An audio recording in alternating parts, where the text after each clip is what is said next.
Përshëndetje miqë të gazetës Lajm dhe Lajm TV-s. I ftuar i radhës në emisionin e 5 Dialog të Lajmi është zëvendës kryeministri i Republikës së Maqedonisë për politika dhe sundim të mirë.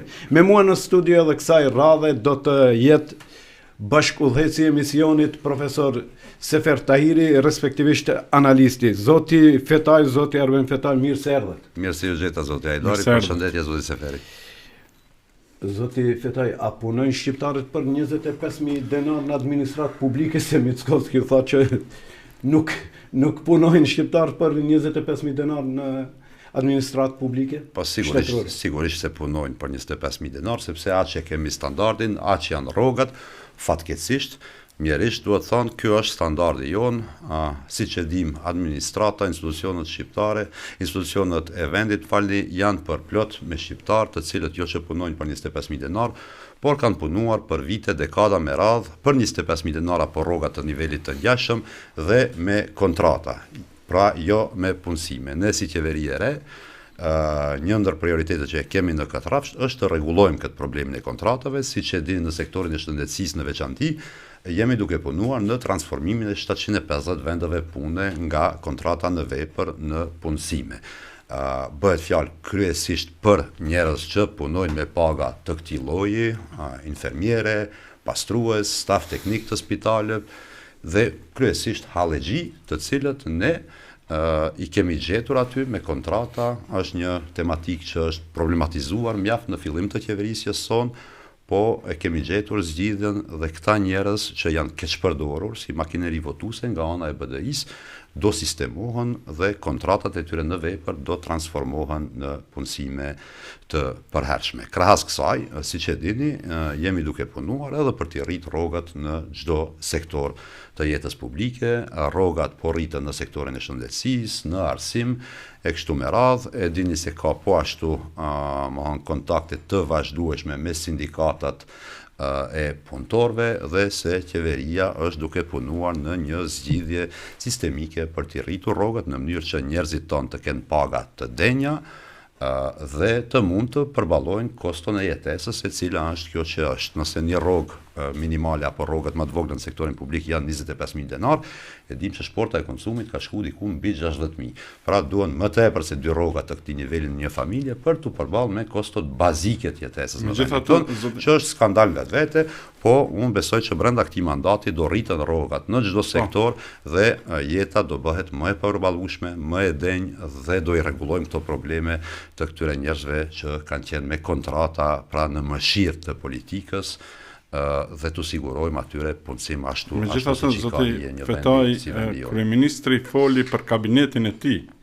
Ai tha që do të kisha dashur të vinë dhe të punësohen shqiptar në kabinetin tim, por ja që nuk po ka shqiptar të cilët do të pranonin të punonin në kabinetin e tij.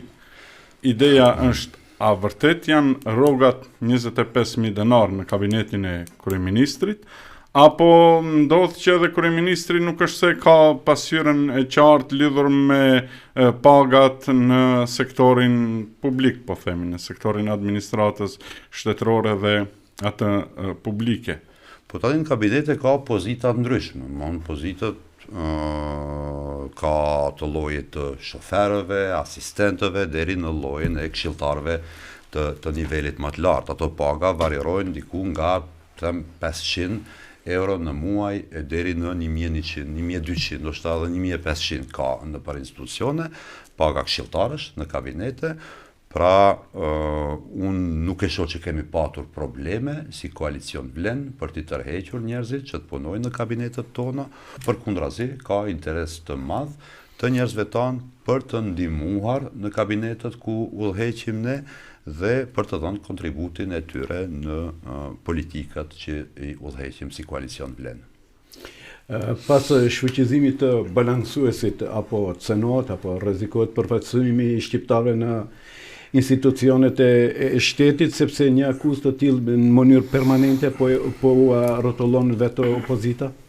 Jo, unë besoj që kjo është një tjetër akuzë qesharake e BDI-s, e cila nuk i ka rregulluar këto çështje për 22 vite me radhë sa ishte në pushtet, Dhe tani ne na bie barë që të sanojmë dëmët që ata i kanë lënë.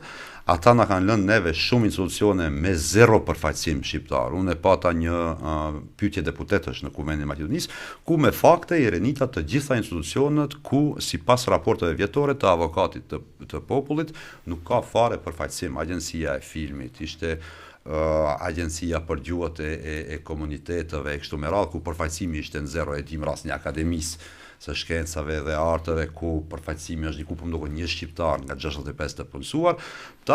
Ky është bilani i Bashkimit Demokratik për Integrim në këtë rrafsh. Ne jemi duke punuar në baza ditore, në nivel të qeverisë dhe në veçantinë atoresore ku udhëheqim, që të rregullojmë përfaqësimin e shqiptarëve. E pat këto ditë që e problematizuan çështjen e Ministrisë së Mbrojtjes, që përsëri ishte një përpjekje qesharake e BDI-s. Aty për herë të parë në armat kemi 3 general shqiptar, nga pavarësia e vendit e Këndej nuk ka patur kur aq shqiptar në pozita generalësh, pra i kemi 3. Dhe po ashtu në nivel të përfaqësimit, në nivel të përgjithshëm në Ministrinë e Mbrojtjes, ne kemi gjetur Ministrinë e Mbrojtjes me një nivel të përfaqësimit të shqiptarëve vitin e kaluar që ishte 23%. Statistikat, numrat konkrete për këtë vit tregojnë se në janar të 2025 ne kemi ngritur nivelin e përfaqësimit të shqiptarëve në armat në shkallë prej 24.5%. Dhe ka shumë njësite si policia ushtarake për shembull, ku përfaqësimi është 30%. Pra nuk është ashtu, siç e thot BDI-ja, si në çdo gjë tjetër, ata vetëm bëjnë zhurmë, propagandojnë, shpërndajnë fake news për të mobilizuar strukturën e tyre, për të krijuar një lloj defetizmi i cili nuk ka arsye ta lëm BDI-n anësh. Ta zëm se BDI-ja bën punën e vet, ajo është parti opozitare dhe është normale. Por të dhënat thonë që generalet nuk janë pra të caktuar apo nuk janë të zgjedhur në fushën e komandës, pra nuk kanë kompetenca komanduese. Drejtori dhe zëvendës drejtori i Agjencisë së Zbulimit, që natyrisht kontrollohet apo është kompetencë e presidentes, janë Maqedonas. Drejtori i Agjencisë së Sigurisë Kombëtare, 8 muaj sa jeni në qeveri, nuk po arrihet të zgjedhet. Arsyet mund të jenë të ndryshme. Përfaqësimi që e përmendet në Ministrinë e Punëve të Jashtme, për shembull, nga 22-23 udhëheqës të sektorëve, për momentin vetëm një është shqiptar. Nuk po hyj në pjesën se sa kanë qenë, megjithatë një shqiptar në Ministrinë e Jashtme është përfaqësim shumë i dobët dhe është përfaqësim nënçmues për shqiptarët. Ministria e Financave, ministri tjera, përmendet disa institucione të cilat kanë ngelur, si të themi, trashëgimi politike nga BDI-ja. Megjithatë, çfarë keni bërë ju në këtë drejtim që ta bindni partnerin e koalicionit që siç duket nuk po bindet, se Maqedonia është shumë etnike. Maqedonia është edhe e shqiptarëve dhe këto institucione të cilat i përmenda sidomos në sferën e sigurisë të kenë edhe përfaqësim horizontal, por edhe vertikal nga shqiptarët. Po ju ngritët shumë çështje, shumë sektor të ndryshëm të institucioneve shtetërore, për të generalët unë e di që kemi 3 general, siç e thash. Njëri prej tyre është general brigade, tjetri është avancuar në rangun e këshilltarit shtetëror, një tjetër e kemi zëvendës shef të shtabit të përgjithshëm. Pra gjendja është më mirë se ç'ish ishte në kohën e BDI-s, për sa i përket Ministrisë së Mbrojtjes dhe Armatës. Për sa u përket çështjeve tjera apo fushave tjera që i ngritët, te Ministria e Punëve të Jashtme në qeveri jemi dakorduar tashmë për dërgimin e disa ambasadorëve.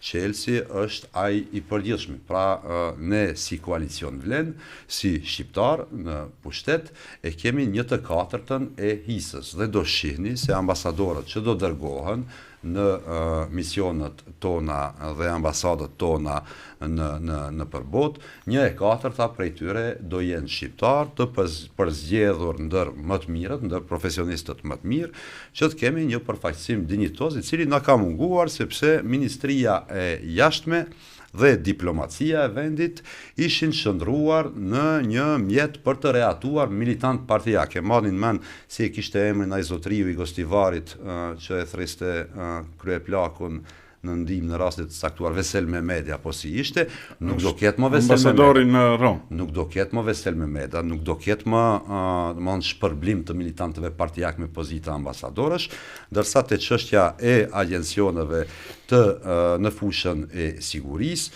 aty do ketë zëvendës drejtor edhe me bashkimin e dy agjencioneve. Kjo është e dakorduar në nivel të kadrovikut të koalicionit qeveritar dhe do shihni shumë shpejt që një prej emrave që është duke u filtruar do emrohet në pozitën që na takon sipas ndarjes që kemi. Zoti Arven, pas shfuqizimit të balancuesit, paralajmëruat ligj për përfaqësim të drejtë, por akoma si duket nuk keni gjetur gjuhët përbashkët me partnerët e koalicionit të Maqedonas, po mendoj.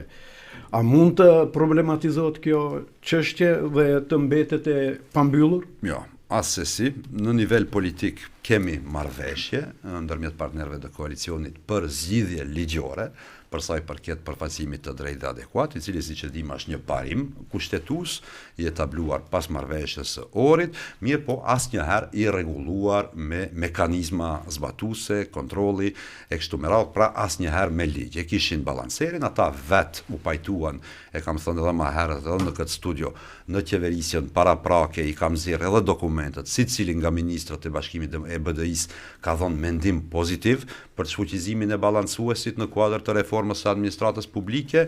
Gjykata kushtetuese e konfirmoi vullnetin politik preekzistues që kishte në vend para se të vinim në pushtet dhe siç e kam thënë edhe në paraqitje të tjera, procesi i hartimit të ligjit për përfaqësim të drejtë dhe adekuat është natyrisht procesi komplikuar i cili kërkon edhe harmonizim me ligje të tjera në fushën e reformës së administratës publike, të cilat jemi duke i përgatitur për fshirë për shërbyesit civil në punësit shtetëror e kështu me radhë.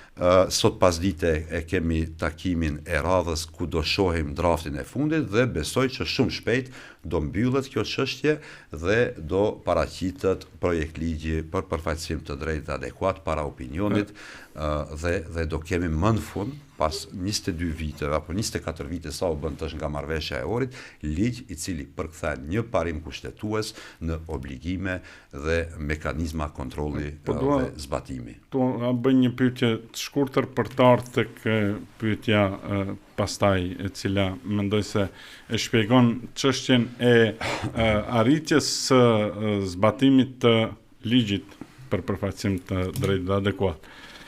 Është e vërtetë që ligji u shfuqizua nga gjykata kushtetuese. Balancuesi.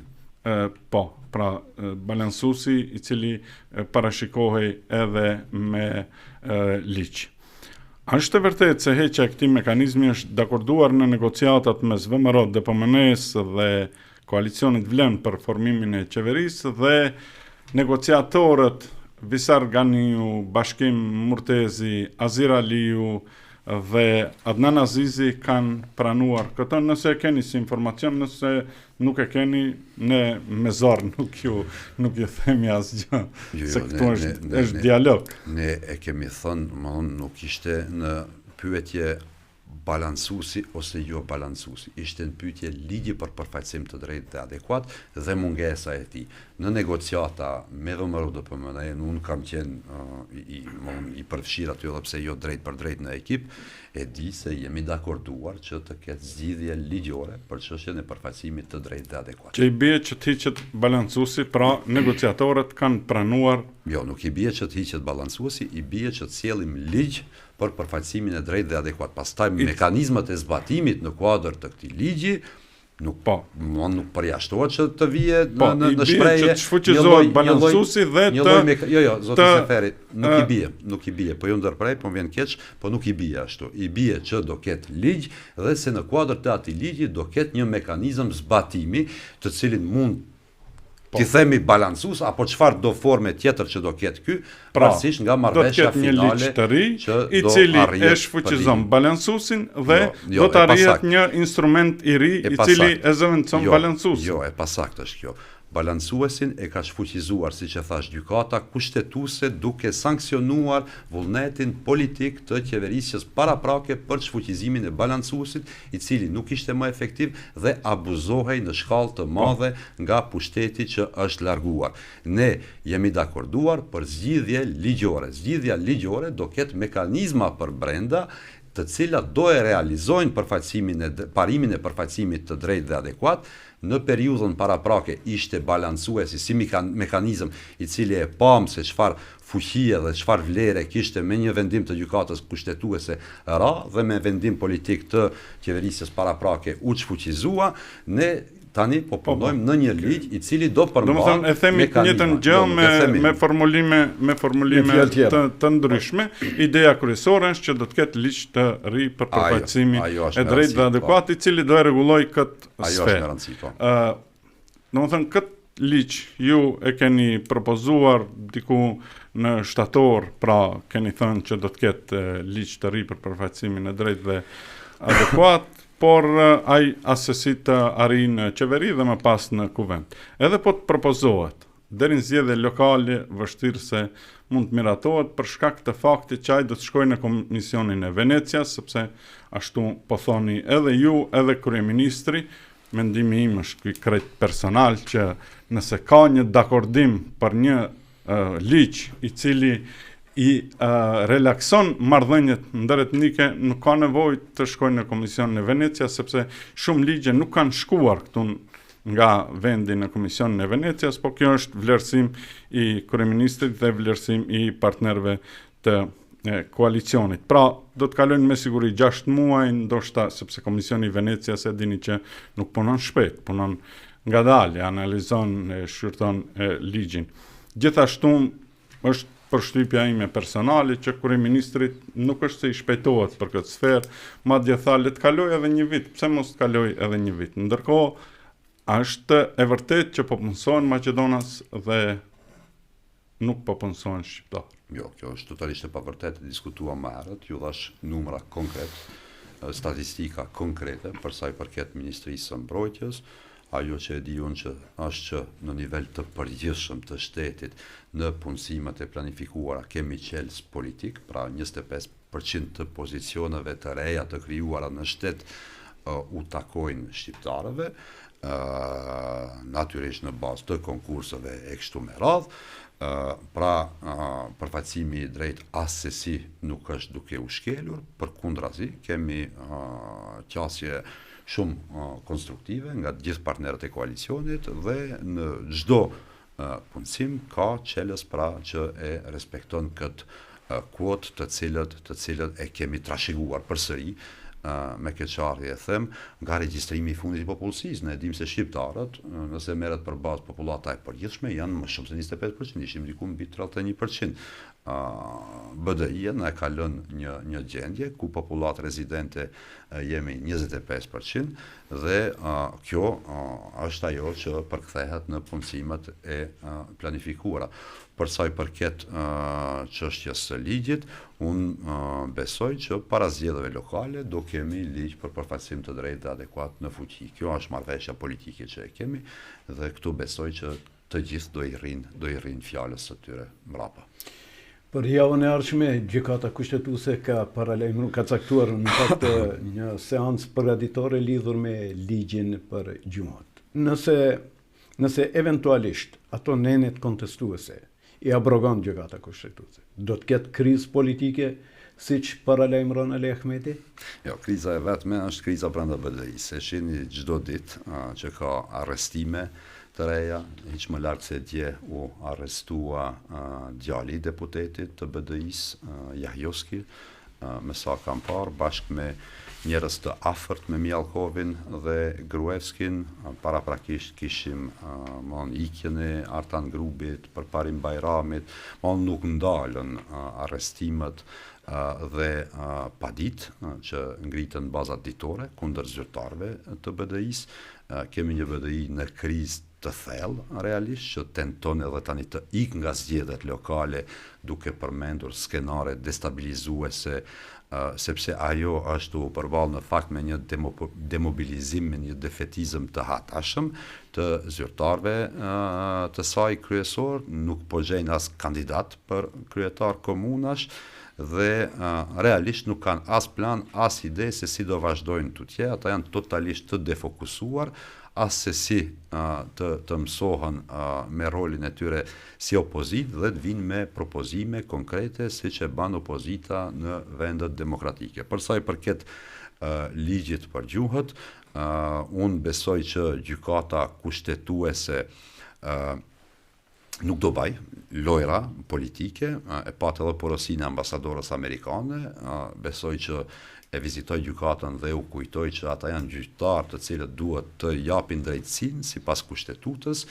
Në kushtetut e dim që dygjësia është e betonuar, ajo është fituar me gjakun e dëshmorëve dhe këtu nuk ka gjykat që mund ta çbëj këtë gjë. Përkundrazi, unë besoj që gjatë këtij mandati qeveritar ne do avancojmë statusin e gjuhës shqipe. Keni dëgjuar prononcimet e ndryshme nga përfaqësuesit e Vlenit në qeveri.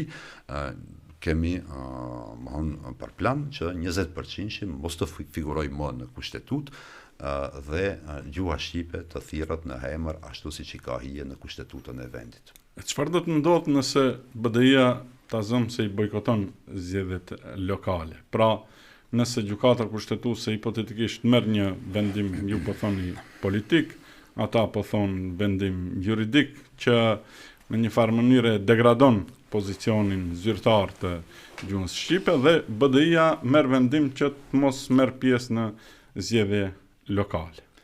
Atëherë BDI-ja ban lojën e dreqit. Bojkot të zgjedhjeve e dim kush ban në rajonin ton. Bojkot të zgjedhjeve ka bën lista srpska në Kosovë, atyre nuk u ka dalë mirë.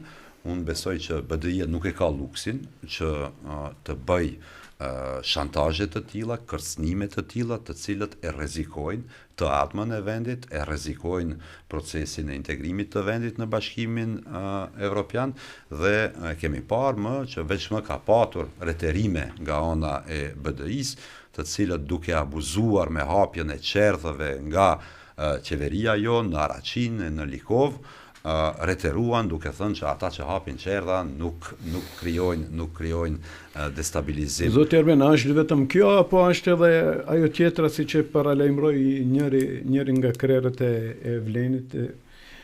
Domethënë se bojkoti eventual i cili pak a shumë u paralajmëruan nga BDI është si rezultat i frikës nga humbja gjatë zgjedhjeve lokale të cilat pritet të mbahen në pjesën e dytë të këtij viti.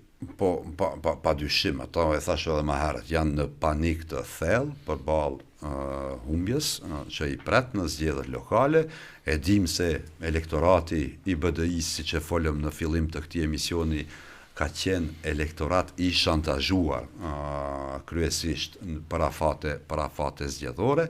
Ata nuk e kanë më ndikimin që e kishin në elektorat sepse janë në opozit dhe nuk mund të shantazhojnë njerëzit, dhe në rrethana ku BDI nuk mund të shantazhojnë njerëzit, e dim se çka pritet nga rezultati i zgjedhjeve. Unë besoj se koalicioni Vlen do fitoj çdo kundi në komuna dhe do e dërgoj përfundimisht BDI-n në histori, duke i mundësuar që më në fund të nisin reformimin e tyre të brendshëm, i cili është i domosdoshëm edhe për demokracinë e vendit. Pra një parti e kriminalizuar në shkallë të hatashme siç është BDI, me do e mos duhet të reformohen për të mirën e shqiptarëve, për të mirën e demokracisë në vend. Nuk mund vazhdohet më me figura siç e kanë përfaqësimin ata në kuvend, ku aty duket si listë e Interpolit, secili ka 10 afera korruptive dhe ata dalin neve na marrin leksione për demokracinë e për luftën kundër krimit dhe korrupsionit.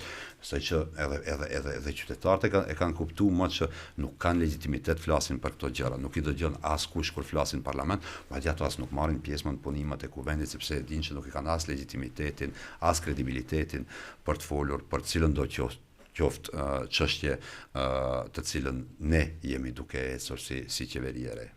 Por çfarë ndodh nëse kjo lista e Interpolit që quani ju BDI-ja i fiton zgjedhjet lokale? A nuk kupton kjo që pastaj të shpallen zgjedhjet e parakohshme parlamentare? Ja, po unë thash, zgjedhjet lokale nuk ka se si ti fiton BDI-ja. BDI-ja është një parti thellësisht në krizë, e cila ka probleme dhe për gjetur emra konkret për të dalur para qytetarit në zgjedhjet lokale. Unë, siç e thash, besoj që zgjedhjet lokale më përfundimisht e mbyllin këtë temë dhe ja tregojnë vendin, qytetarët ja tregojnë vendin BDI-s dhe i mundsojnë asaj që të nisë reformimin e domosdoshëm që e ka para vete, sepse, siç e thash, nuk mundet BDI të marrë leksione as për shtetin e drejtës, as për Bashkimin Evropian, as për NATO, as për luftën kundër korrupsionit, sepse janë pikrisht ata njerëz që e kanë mbajtur peng këtë vend, si në procesin e antarësimit në NATO, si në procesin e antarësimit në BE, si në luftën kundër krimit korrupsionit. Nuk mundet një bujar Osmanit na marrë leksione neve për krimin dhe korrupsionin, kur e dim që ai ka mbyllur landën e tij pacienti në dhjetor të vitit 2023, pasi erdhi aty në krye të prokurorisë antikorrupsion Islamabazi, i cili fotografohej në këmbët e vllaut të Ali Ahmetit. Pra, ata nuk janë serioz, nuk kanë kredibilitet dhe nuk kanë më legitimitet flasin për asnjë gjë. Bëjnë mirë të fillojnë të reformohen, ama në fund dhe të japin ofertë konkrete për qytetarët e këtij vendi, të cilët meritojnë debat vlerash, debat idesh, debat programësh, e jo më të dëgjojnë baza ditore fake newsin dhe fyrjen e inteligjencës kolektive që na e bën Bashkimi Demokratik si popull. Po, ne dim që ju shumë merreni për të mos thënë që keni fokus shumë të rëndësishëm. BDI ishte radha e Fezës, po Feza si një koqir. Morëm vesh. Kodin e komunikimit e kemi. Më nënë shkurt që ju drejtuat akuza ndaj Ali Ahmetit se po shpërfill historinë dhe po bën një përpjekje të ulët, duke thënë se Maqedonia u gjet pas gjë dhe u la me një kryeministër shqiptar. Më 12 shkurt, domethënë 3 ditë pas jush, doli kryetari i partisë suaj Arben Taravari me kërkesë që Ahmeti të jap dorëheqje pasi e pas ka mbushur kupën, kërkesë kjo që ka bërë sipas Taravarit, sipas një analize të gjatë, e cila konstaton se karriera politike e Ali Ahmetit është sa e gjatë aq edhe errët. Ju thoni kështu. Pyetja ime është se ju në aleanca shtyheni mes vete se cili më shumë do merret me Ali Ahmetin? Ja, nasësi. BDI merret çdo ditë me ne. E shihni, më duket i lëshojnë dy kumtesa ditore, një në mëngjes, një pasdite, ata merren ekskluzivisht me ne. Pa edhe kur keni qenë në opozitë, ndoshta edhe në mesditë keni ndërkohë nga një. Ja, pa ne kemi qenë të sinqert. Ne kemi qenë të sinqert në qasje, ne kemi dalur kur ka patur afera, kur ka patur skandale, nuk jemi marrur ne me fake news. Është për keqardhje që edhe pse Artan Grubi është larguar nga vendi, ai vazhdon të diktoj agjendën politike të BDI-s, e shohim kontinuitetin e spinëve të Grubit në këtë drejtim. Është për keqardhje që nuk po mund të çlirohen nga Grubi, të cilin e shohim në foto këtu mbrapa. Për sa i përket deklaratave të Ali Ahmetit se ai e gjeti Maqedoninë pas gjë, kjo ishte fyrje përsëri për neve si popull. Kujtojmë se para Ali Ahmetit kishim një Arben Xhaferi, figurë e njohur botërisht, figurë dhe vlerë kombëtare si në Maqedoninë e Veriut, edhe në rajon e njohur nga të gjithë. Kujtojmë që në periudhën e Arben Xhaferit, luftën në Kosovë, Maqedonia e Veriut i hapi dyert për qindra mira shqiptar të Kosovës. Maqedonia e Veriut në kohën e Arban Xhaferit ishte Piemonti i shqiptarëve, siç e thriste vet Arban Xhaferi. Jo rastësisht marrëveshja e Kumanovës e NATO-s u nënshkrua në Kumanov, pra këtu ka patur rol jetik qeverisja e asaj kohe në udhëheqjen e Arban Xhaferit, dhe unë që ka shoh dhe atë që e konstaton çdo qytetar i këtij vendi është një regres për 2 dekada me radhë në çdo vlerë kombëtare dhe shoqërore në këtë vend. Në çdo vend ku ka prekur BDI, aty ka qenë një masakur e vërtet. Qoftë në arsim, qoftë në kulturë, qoftë në shëndetësi, duhet të krahasojmë ku ishim si vlerë, si shoqëri në periudhën para ardhjes së BDI-s në pushtet, në udhëheqjen e Arban Xhaferit dhe ku jemi sot. Jemi në një situatë mjeruese realisht. Jemi në një situatë ku njerëzit tanë vetëm ikin. Kemi humbur qindra mira qytetar në periudhën kur ka udhëhequr Ali Ahmeti, dhe ky është bilani i tij, dhe këtë bilan duhet ja përplas fytyrës gjithë secili kur ai flet broçkullat të tij. Personalisht mendoj që ju nuk jeni naiv, as Taravari nuk është naiv, por ky veprim, Leoni ta shpreh mendimin tim, duket naiv. Domethënë, të mendosh se ju do të kërkoni dorëheqje dhe ai do të thotë po s'ka problem, do dorëhiqem për shkak se Aleanca e kërkon një gjë të tillë. Disi nuk është se shkon. Po nuk e mbaj mend sakt kontekstin në cilin kryetari im ka kërkuar kryetari pas deklaratave. Juaj thot që ai e ka mbushur kupën, karriera e tij politike është e gjatë edhe erët, edhe duhet të tërhiqet nga politika. Unë besoj që kryetari im e ka thënë këtë, domethënë në rrafshin të cilin e shtrua më herët, që është që BDI ban mirë të reformohet, për të mirën e shoqërisë, për të mirën e shqiptarëve në vend, për të mirën e demokracisë.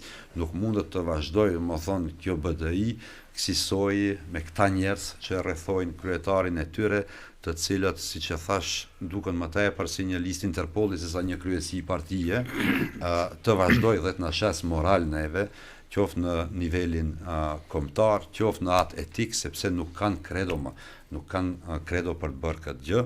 Ata bëjnë mirë të reformohen, natyrisht reformat fillojnë nga koka dhe jo nga poshtë.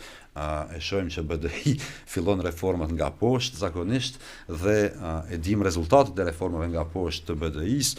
Në 2019 apo kur ishte ato paralajmëruan se kanë bërë apo treguan që kanë bërë një lloj vettingu në udhëheqjen e Artan Grupit. Artan Grupi sot është listën e zezë amerikane, po ashtu në listën e zezë amerikane është edhe Merko, i cili kishte kaluar këtë proces para se të shpallet kandidat për strugën përsëri.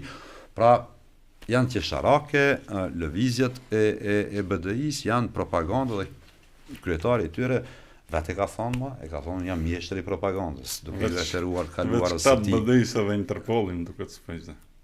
E po tash.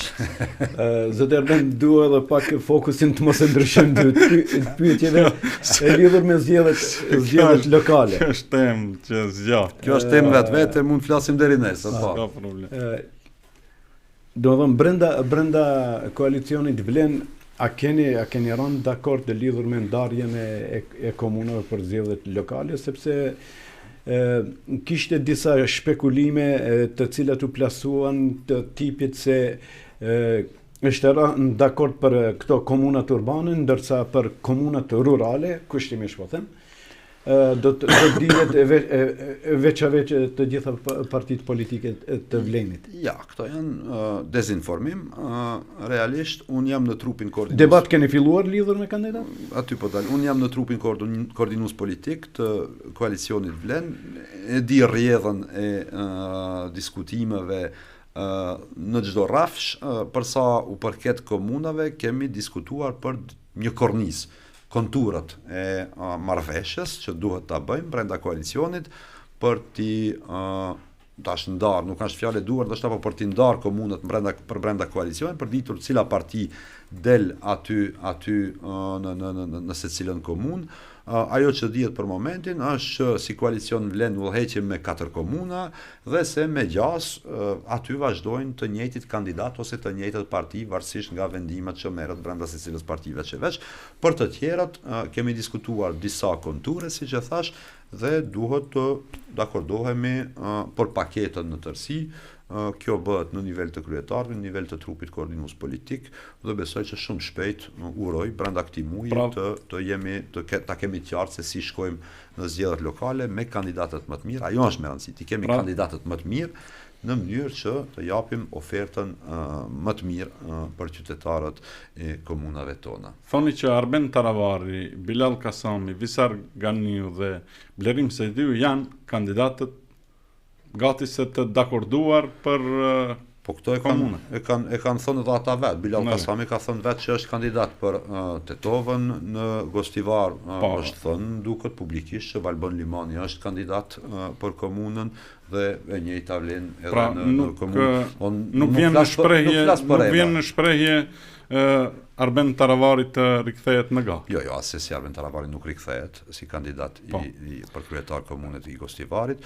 Po nuk po flas për emra, tash po flas për ata emra që vetë kanë folur. Ju personalisht, për cilin opcion jeni, zoti Fetaj? A jeni për opcionin që të shkoni bashkë si koalicion Vlen me një kandidat për kryetar komune, apo jeni për idenë që të shkohet në raundin e parë me 2 kandidat për kryetar komune, nëse janë gjithmonë kandidatët të përgatitur që kanë reputacion tek njerëzit, tek qytetarët e kështu me radhë.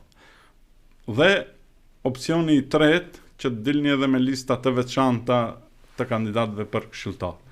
Po ju pyes personalisht, nuk po ju pyes për qëndrimin e aleancës, sepse ju keni pasur, më duket, javën e kaluar mbledhjet kryesisë qendrore. Po. Mund të na thoni edhe qëndrimin tuaj, më intereson personal, por edhe të aleancës. Po, këtu kur flasim, nuk ka qëndrim publik të aleancës për shqiptar. Ne kemi debatuar, lidhemi rregullisht, natyrisht, me kryesinë e ngushtë, me kryesinë e partisë dhe debatojmë për çështjet e aktualitetit politik si dhe organizimin e subjektit tonë. Për sa i përket çështjes së zgjedhjeve lokale, unë e thash, për momentin janë debatuar konturët e shkuarjes sonë në zgjedhjet lokale të këtij viti. Personalisht, si Arben, unë besoj që koalicioni Vlen duhet të dalë bashkarisht me kandidatura, me më të mirët të mundshëm në secilën komunë, në mënyrë që të kemi ofertën, këtu nuk diskutohet që do kemi me një kandidat për kryetar komune, kjo është preferenca ime, si Arben flas këtu, por është më thonë në trupin koordinues politik dhe në nivel të kryetarëve, aty ku duhet të miremi vesh dhe ta definojmë qasjen tonë të përgjithshme për zgjedhjet lokale. Pra unë nuk paragjykoj vendimin përfundimtar të kryetarëve as të trupit koordinues politik të Vlenit. Kjo besoj do qartësohet në takimet e radhës të trupave që i kemi si Vlen.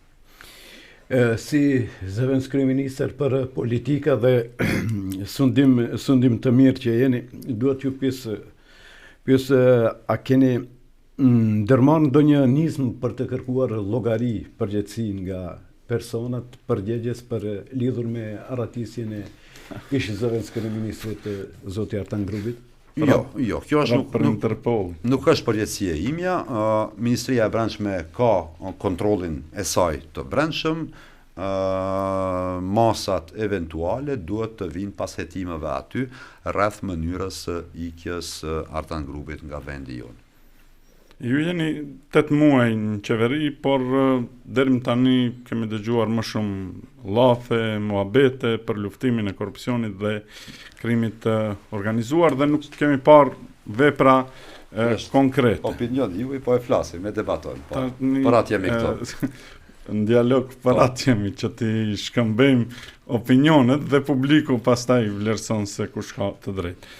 Madje përfaqësuesit e BDI-s prapë është opinion, sikur kanë filluar të bëjnë shaka me ju dhe thonë nëse keni vepra, pra nëse keni dëshmi, mund t'i dëshmoni veprat të cilat mund t'jenë penale apo në kundërshtim me ligjin, jeni në institucione, veproni.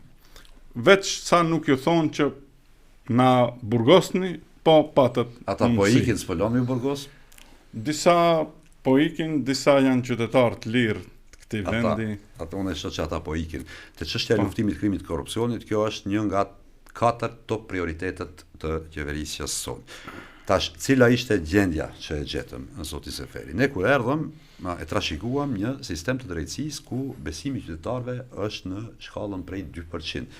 Çka flet kjo? Kjo flet se realisht vetëm ata njerëz që janë brenda atij sistemi i besojnë sistemin sepse jetojnë nga ai sistem dhe pasurohen nga ai sistem. Ju kujtoj që lista e zezë amerikane e shpallur më 9 dhjetor kur u përcaktua Artan Grubi në këtë listë dhe u shpall non grata, aty ishte edhe ai gjyqtari i famshëm Bexheti, i cili ishte shndruar në gjykatësin personal të Mjalkovit për t'ia mbyllur të gjitha lëndët. Ju kujtoj po ashtu rastin e ish përfaqësuesit politik të BDI-s në gjykatën supreme, apo në cilën ishte ai ish ministri i drejtësisë, është në këshillin e prokurorëve. Këshill prokurorëve, po ishte një gjyqtar tjetër në gjykatën supreme, më duket, të cilët bën marrëveshje për ta mbyllur rastin kundër tyre, ku bashkarisht njëri nga prokuroria, tjetri nga gjyqësori kishin marrë para nga një kryetar komune për një aferë me trafikim me lëndë narkotike. Pra, kjo është gjendja, kjo është pasqyra e përgjithshme, të cilën e kemi gjetur. Si qeverisje e re, ju e dini që me fillimin e mandatit tonë me njëherë i kemi filluar të punojmë shumë seriozisht me policinë financiare, me inteligjencën financiare, me krimin e organizuar brenda Ministrisë Punëve të Brendshme, për të faktuar, për të hetuar rastet e korrupsionit nivelit lartë. Patëm 10 arrestime në sektorin e energjetikës, ku aty ka patur këtë shpërdorime në vlerë qindra milionëshe në kontratët për blerje të thëngjillit dhe naftës, për të djegur thëngjillin që nuk ishte thëngjill, ishte dhe realisht që e kishin blerë dhe i kanë hudhur naftë për ta djegur dhe për të prodhuar energji elektrike, duke dëmtuar xhepin e qytetarëve, duke dëmtuar buxhetin e shtetit. Pastaj rasti Grubi, rasti Përparim Bajrami, rasti mbrëmshëm me sallën Boris Trajkovski, e shumë raste tjera ku përgjegjësia e BDI-s dhe SSM-s është e drejtë për drejtë. Pra, ne si ekzekutiv e kemi bërë punën tonë me mekanizmat që janë në dispozicion të ekzekutivit. Problemi është te drejtësia, sepse është kjo drejtësi që e kemi trashëguar nga ata, e politizuar, jo efektive, e korruptuar me njerëz që pasurohen përmes parave që i marrin në cilësinë e tyre prej gjyqtari dhe prokurori për të mbyllë raste penale.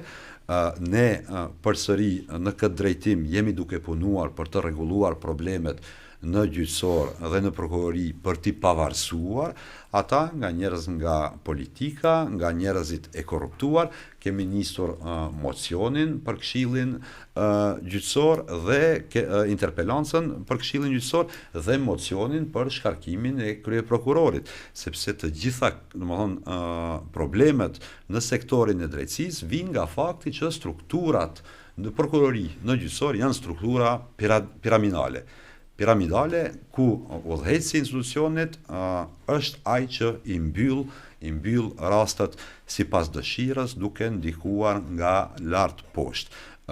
Këtu do kemi këshill të ri gjyqësor, këshill të ri prokurorial, kryeprokuror dhe shumë shpejt besoj zoti Ajdari vetëm ta kryej fjalin, do shohim rezultate, do shohim vendime përfundimtare në rast të korrupsionit në nivel lart, që është një kërkesë e Bashkimit Evropian për ne.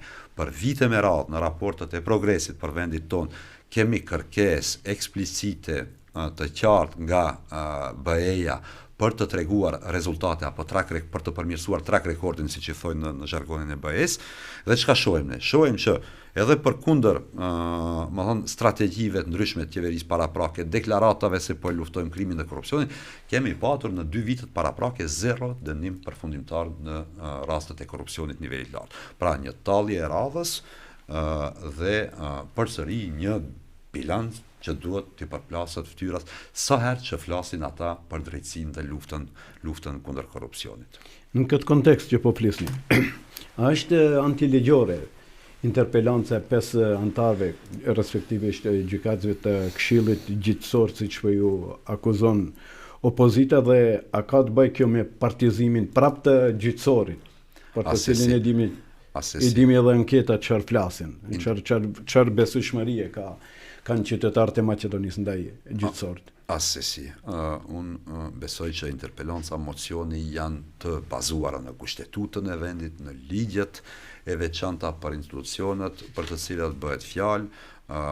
Përgjegjësia i është dhënë kuvendit, i cili është përfaqësuesi i Supremit në vendin ton, dhe siç e thash, reformimi i drejtësisë është kriter edhe për antarësimin e vendit në Bashkimin Evropian, po edhe politikisht një domosdo për zhvillim, për rikthim të besimit të qytetarëve në institucionet e vendit dhe për depolitizim të institucioneve në fjalë. Unë të kaluarën kam nxjerrur dokumente, shkrime që dëshmojnë shkallën e jashtëzakonshme të kapjes së institucioneve prokuroriale gjyqësore nga BDI, nga SDSM dhe nga partitë realisht që ishin në pushtet kur janë bërë ato emërime. Mos kthehemi tani edhe te përgjimet e Zaevit, ku dëgjoheshin qartë ministra, shefe të Mjalkovi, për të rënë shkurt, Blerim Bexheti, Mjalkovi, Jan Kullovska, si e kishte emrin, duke këmbyer favore, ma jep në gjyqtar, ta jap një prokuror, dhe hajtse për një prokuror ma pak a ma shumë nuk shkon njëri në xhenet e kësi gjëra që tregojnë realisht masakrën, dëshmojnë, faktojnë masakrën që ata i kanë bërë sistemit të drejtësisë dhe sqarojnë sepse jemi në këtë shkallë besimi. Askush nuk i beson sistemit ton të drejtësisë dhe një vend që synon të antarësohet në Bashkimin Evropian nuk e ka luksin të ketë një gjyqësor të tillë, sepse kjo nuk na dëmton vetëm në raport me besimin e qytetarëve në institucion.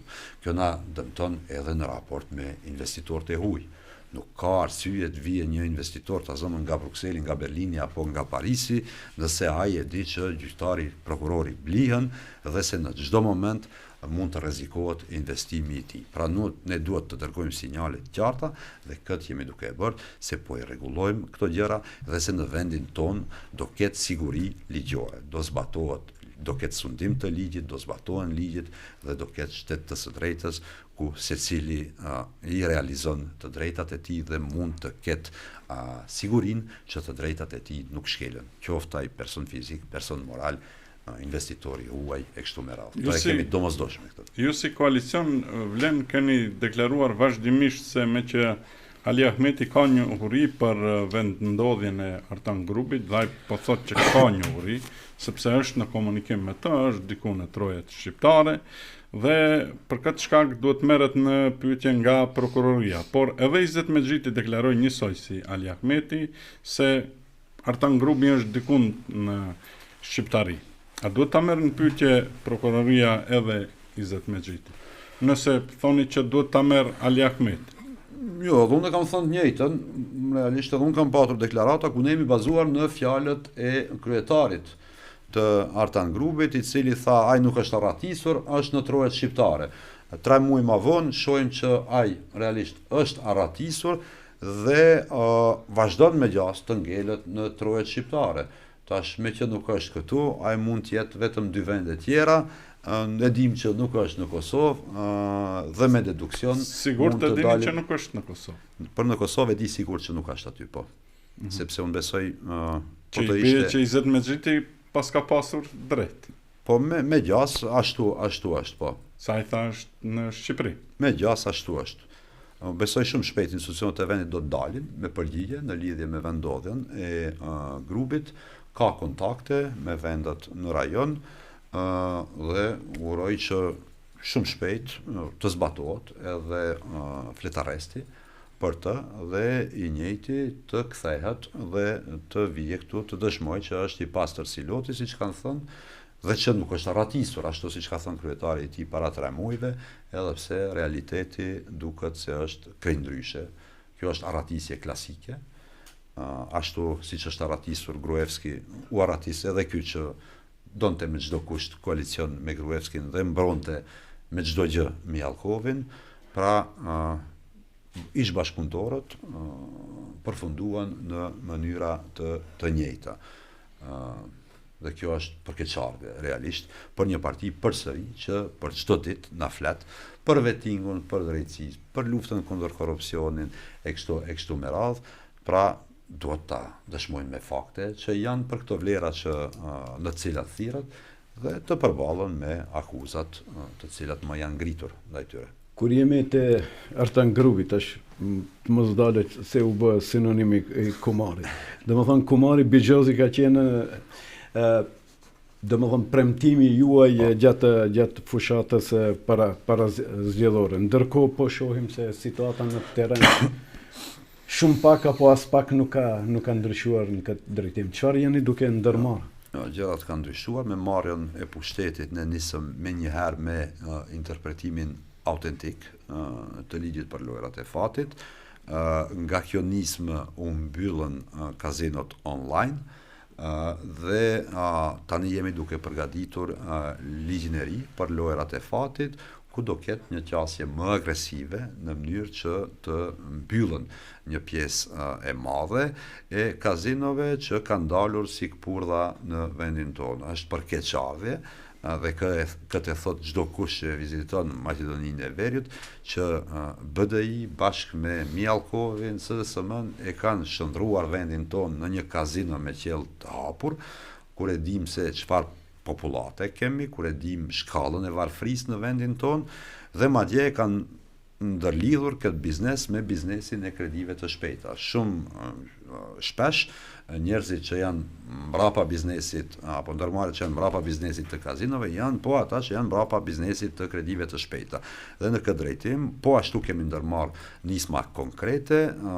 Gjatë vitit që e lam pas janë mbyllur hiç më pak apo janë marrë hiç më pak se 8 licenca për kompani të kredive të shpejta. Pra premtimin ton zgjedhor për mbylljen e kazinove jemi duke e zbatuar. Kjo është një prioritet i veçantë që e ecim në baza ditore në nivel të qeverisë, po në parlament, siç e thash, me interpretimin autentik të ligjit për lojrat e fatit. Edhe integrimi i vendit në Bashkimin Evropian ka qenë pjesë e fushatës tuaj parazgjedhore, megjithatë kam përshtypjen se ka një heshtje. A ka interes Mickovski për të antarësuar vendin në Bashkimin Evropian, apo i shohim tani vajtjardhjet me kreun e Hungarisë atje Orbanin dhe sidomos për forcimin e raporteve me presidentin e ri amerikan Trump?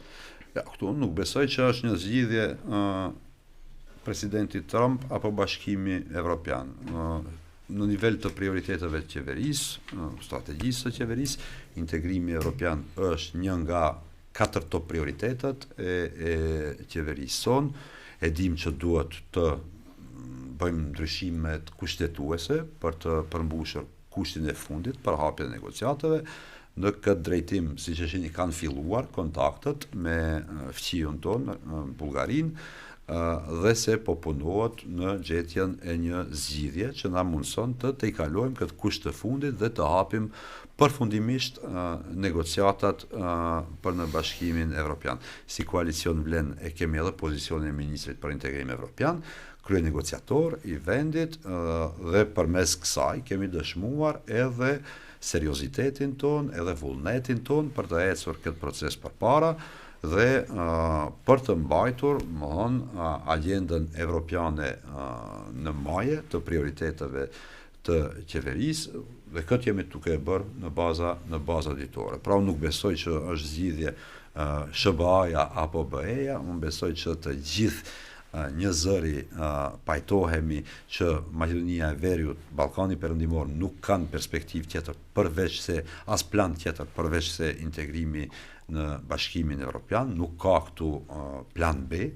Realizimi i planit A është plani B, pra duhet jemi antar i Bashkimit Evropian dhe përkundrazi unë besoj që SBA-t janë ndihmes në këtë drejtim, sepse nga aspekti i sigurisë edhe Shtetet Bashkuara të Amerikës vlerësojnë dhe angazhohen që Ballkani Perëndimor të integrohet në BE dhe të menjanohet çdo rrezik për sa i përket sigurisë së rajonit, veçanërisht në kuadër të luftës që zhvillohet atje në Ukrainë pas agresionit rus, ku të gjithë kanë kuptuar që me do e mos duhet kjo pjesë e Evropës të integrohet aty ku e ka vendit, pra në familjen evropiane.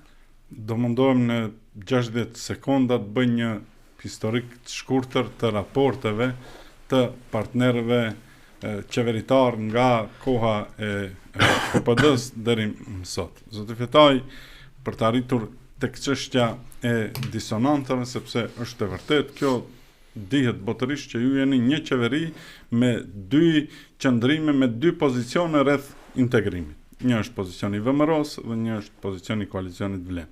Në vitet 1992, gjatë 98, gjatë qeverisjes midis LSDM-s dhe PPD-s, ka pasur përplasje atëherë i dim ngjarjet e Bitpazarit, Ladorishtit, aferën e armëve, ngjarjet e Kostivarit, në qeverisjen mes PDSH-s dhe VMRO-DPMN-s në vitet 98-2002, po ashtu ka pasur përplasje, sidomos gjatë luftës, dhe kjo është normale, gjatë qeverisjes 2006-2008 midis PDSH-s dhe VMRO-DPMN-s, e mbani mend, ka pasur përplasje i Meraliu, zëvendës kryeministri e quan të qeverin Foshnjora, po çerdhe, ndërsa ai thoshte se punon për Merkelin, Shirakun, Bushin, apo atëherë Tony Blairin.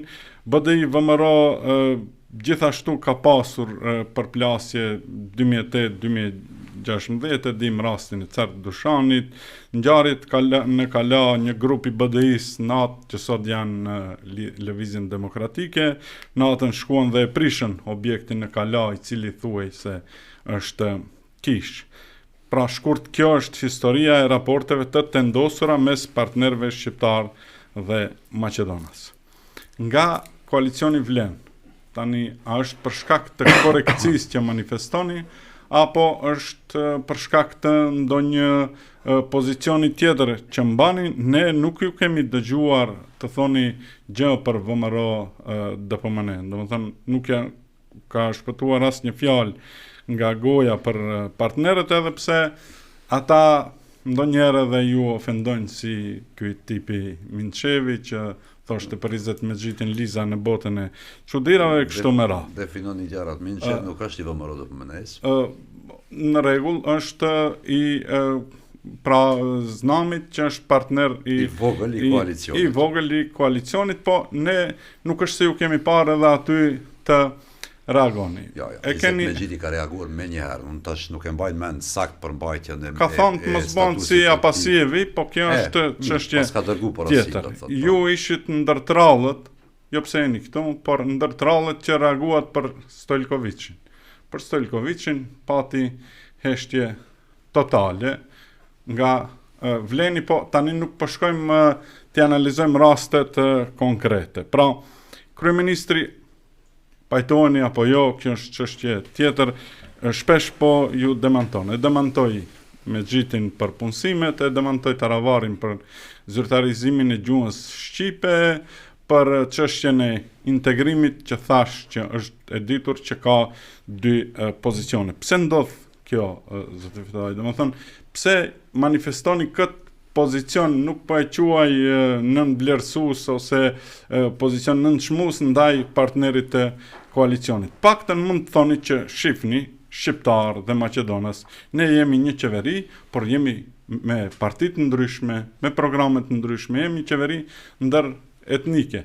Sikur mungon ky narrativ. Ja, unë nuk pajtohem me analizën, unë shoh po me u pajtu do isha analist. Për mbledhja që i bët historisë për sa i përket tensionimeve ndëretnike apo ndërmjet bashkësive në vendin tonë, unë nuk e përdor fort termin etnik, kam urrëtie për termin etnik. Nuk besoj që jemi kom si shqiptarë, dhe këtë do ta themi në çdo rast dhe në çdo kohë.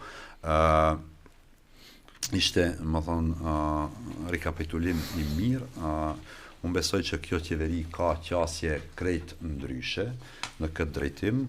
Natyrisht, brenda një koalicioni qeveritar ka momente ku ka mosmarrveshje. Kjo është e shëndosh. Unë kam jetuar thujse tërë jetën në Belgjik, për plasjet mbrenda koalicionit qeveritar, atje ndodhin në baza ditore për çështje të lloj-llojshme, thujse në të gjitha çështjet e qeverisjes. Dhe njëjta ndodh edhe në Gjermani edhe në çdo vend demokratik të botës. Natyrisht, domthonë brenda koalicionit vendosen konturat e përgjithshme të qeverisjes. Ne i kemi vendosur në kuadër të negociatave me VMRO-DPMNE-n. Kemi vendosur që do punojmë në një frym të re, bashkëpunimi, duke u fokusuar në prioritete që prekin xhepin e qytetarit, jetën e përditshme të qytetarit dhe na mundsojmë të ecim përpara në rrugtimin tonë evropian. Jo të kthehemi mrapa në tema tensionuese, këtë zoti Seferi besoj që mund të akordoni edhe ju që përsa u përket çështjeve komunitare, çështjeve të bashkësive nuk ka patur asnjë përplasje, dhe unë besoj që nuk do ketë përplasje dhe filma të llojit të atij që e përmendur me Kalani Shkupi dhe kishën e Artan grupit aty. Kjo nuk është qasja e kësaj qeverie dhe nuk do jetë qasja e kësaj qeverie. Kemi bashkëpunim të shkëlqyeshëm thujse në çdo temë, mirëkuptim nga të gjitha palët dhe qasje win-win. Pra duhet që të gjithë nga ky proces, nga kjo përbërje qeveritare, të dalim fitues para votuesit tonë. Dhe kjo është ajo e cila na udhëheq për sa përket dinamikave brenda qeverisë. Pas ka patur madje edhe raste ku jemi distancuar nga veprime të veçanta. Unë e kam bërë në lidhje, siç e thatë ju, me praninë e Dodikut në Shkup dhe doli që ishte me drejt, sepse i njëjti. Fatkeqësisht koalicioni vlen si koalicion nuk e ka bërë. Po nuk është e thënë që të reagojmë të gjithë, tash nuk e mbaj mend atë ditë a është përcjellur qëndrimi, o me gjas është përcjellur qëndrimi im në emër të koalicionit vlen në mediumet e vendit, dhe kjo është mënyra nganjëherë si punojmë, nuk do të thotë që për secilën çështje dalin flasin kryetarët. Bile edhe nga BDI-a, si duket nga fronti, nuk është se ka pasur qëndrim qartë, ka reaguar deputeti Zjadin Sela. Ata e kanë bishtin e zënë dhe nuk reagojnë kur bëhet fjalë për Vučićin dhe botën sërbe. Ne e dim që Dodiku i takon botës sërbe së Vučićit, është njeri i afërt me Putinin, po ata kanë punuar me këta njerëz. Kanë krijuar Ballkanin e hapur me Vučićin, e kanë ftuar më shpesh Vučićin se Kurtin në Shkup dhe anasjellës, më shpesh kanë qenë në Beograd, një Bojar Osmani se sa ka qenë në Prishtinë. Pra unë nuk kam prit asnjëherë që BDI distancohet nga njerëzit me të cilët ka punuar. I mbani mend edhe raste të tjera, Daka Davidovićin e kështu me radhë. Pra ata kanë punuar, kanë qenë bashkëpunëtorë të afërt të këtyre njerëzve dhe nuk kanë se si distancohen nga ata, sepse ngjarjet janë ende shumë të freskëta. Dhe të gjithë i mbajmë mend ato ngjarje. Zot Erben, qeveria ka paralajmëruar ndarjen e 30 milionë eurove për kampusin universitar në Tereza, po kur pritet të fillojnë kështu punimet më konkretisht ato aktivitetet punuese në këtë kampus? 34.5. Tamam. Bëhet fjalë për 34.5 milionë euro. Rreth 30 milionë euro aty që 30 milionë, po. Dakor, 34 milionë. Mund të jetë poshtë, mund të jetë nëse 4-5 milionë pastaj. Pra janë 34.5 milionë euro që do investohen në ndërtimin dhe zgjerimin e kampusit të UNT-s. Siç e thatë, ky është një ndër projektet më madhore që kemi në pjesën shqiptare, krahas edhe investimeve në komuna, parkingun në sheshin Skënderbeu dhe shumë projekte investive që do realizohen gjatë vitit që vjen dhe në periudhën e kësaj përbërje qeveritare. Për sa i përket UNT-s, është projekt në faza, pra gjatë mandatit qeveritar, periudhën 2025-2028, pra për gjatë 4 viteve do ndahet një shumë e caktuar e cila mundson realizimin e këtij projekti. Në buxhetin e vitit 2025 kemi ndarë 6 milionë euro për këtë qëllim dhe do shihni se shumë shpejt do fillojnë punimet për kampusin e UNT-s. Për fund i kam 2 pyetje blitz, besoj se jemi në fund, apo? Kemi edhe pak. Nëse gjykata vendos përfundimisht që legaliteti apo subjektiviteti juridik partijak I Aleancës për Shqiptarët është në anën e Zjadin Selës, si do të veproni? Do të formoni parti 3? Unë besoj nuk ka gjasa minimale, duke I ditur lëndën në detaj, duke I ditur manipulimet, që në mas madhe edhe janë sqaruar nga gjykata e apelit në Gostivar, dhe faktin që vendimi I shkallës, I gjykatës, I dytë I gjykatës së Tetovës në lidhje me këtë lëndë, ka konfirmuar gjithë ato shkelje dhe kanë sjellur aty gjykatësin fjalë vendimin e njëjtë. Unë besoj se gjykata e apelit përsëri do I qëndroj vendimit të parë dhe se do konfirmohen të gjitha këto shkelje, falsifikime që janë bërë nga pala tjetër në lidhje me organet partijake, legitimitetin partijak, dhe nuk shoh se si një gjykatë serioze mund të vendos ndryshe në këtë rast.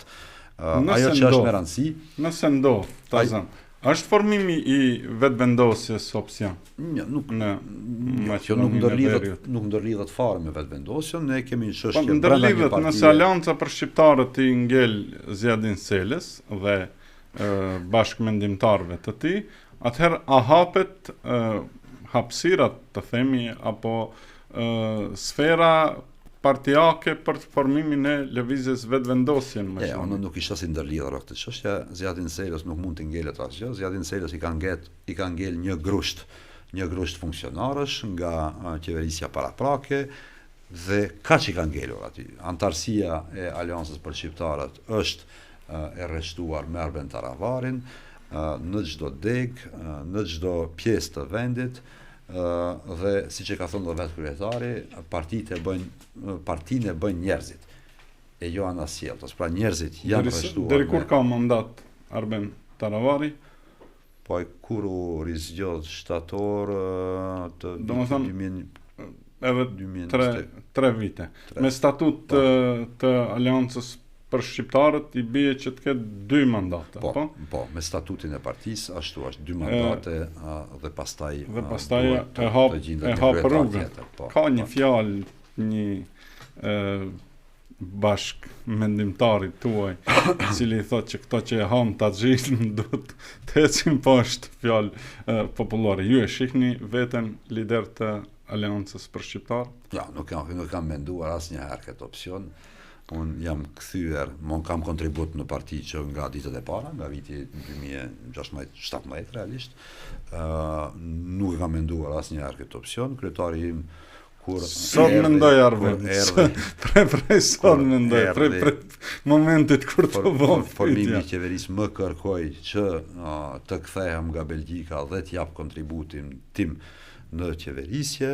Vendosa, pas një periudhe kështu reflektimi, nivelin personal dhe familjar, të pranoj kërkesën, ofertën e kryetarit dhe të vit jap kontributin tim këtu dhe kontributin në rritjen e subjektit. Se juve në Aleancë ju shkon, ai që është kryetari I Këshillit, pastaj bëhet lider, pak shakapje, jo shumë serioze. Mirë, do të shohim se si do të rrjedhin. Unë për fund pata një pyetje të cilin realisht e kam menduar, domethënë kur e kam parë në paraqitjet publike, sepse ju vini nga Brukseli, keni jetuar atje, jeni shkolluar atje, me siguri keni pasur punë të mirë, jetë të mirë e kështu me radhë, me prejardhje jeni nga Slupçani I rajonit të Likovës dhe Kumanovës.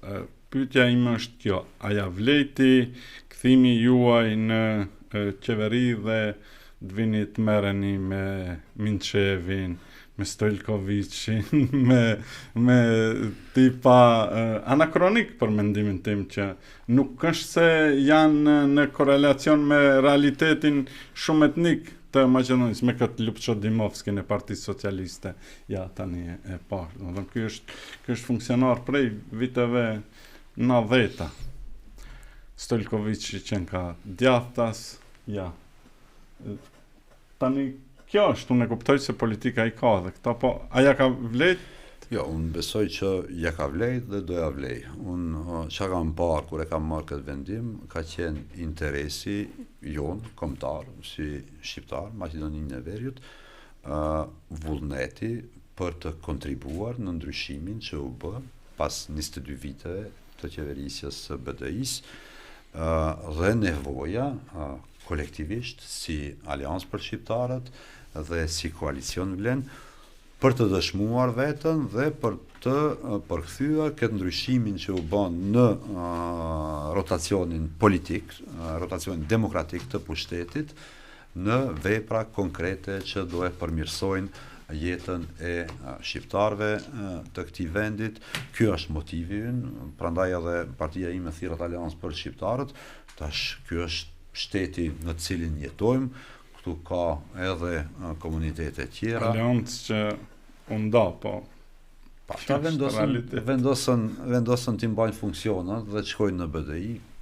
Kjo ngelet ndërgjegje. Sindromi subjekteve politike shqiptare që nga vitet sindromi Stockholmit. 90-ta.